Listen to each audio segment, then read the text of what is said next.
Welcome to the shop. I'm Brian. Let's now take a look here at this 19th century bound periodical, geographical periodical.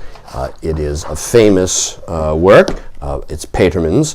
It was a regular ongoing series of scholarly articles, often illustrated with maps.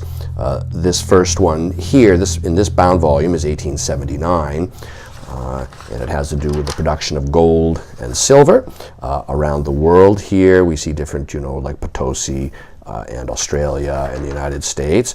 Of course, it's in German, which is the language, of course, it was issued in, and no other language.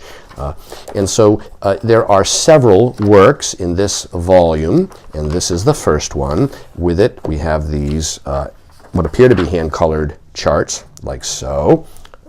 It's an overview of different places where the production historically from 1493 until 1875 is. You see here Mexico is the #1 silver producer, followed by Potosi, Bolivia, Peru, and so on.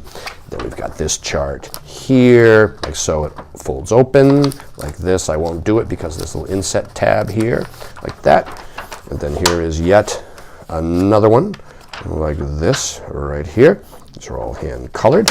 Then we have this study of climate, 1879, and it has, like this, information, data, tables, and some folding maps like this here.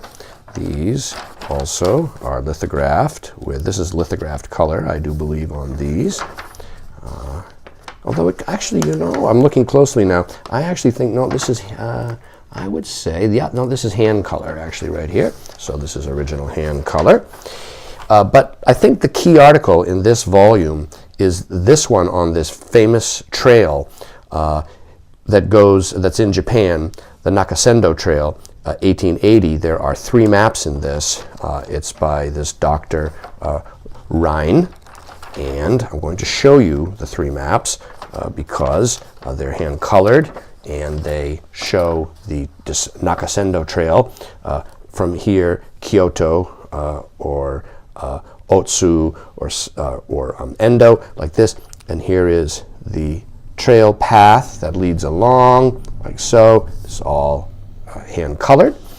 And this one is followed by this long strip map, in a sense, like this right here. Very nice kind of a orientation to this. And it is followed by this 3rd map right here that continues on. The mountains you'll notice here, the scenic path, ending, of course, down here in Tokyo. And so this is quite a scarce publication there. And the 4th one is this here. And I'm not even going to attempt to use my limited German. We'll just let you take a look. If you're interested, you'll know just what this is. The sea fisheries, basically, in this part of Scandinavian, Northern Europe. And it's in a period binding, like so. It has this leather spine with early gilt lettering, a little early handwritten chalk number there. The binding is a little bit worn and rubbed, but still sound, tight, and clean internally. And this volume is available now online from me, Brian DeMambro.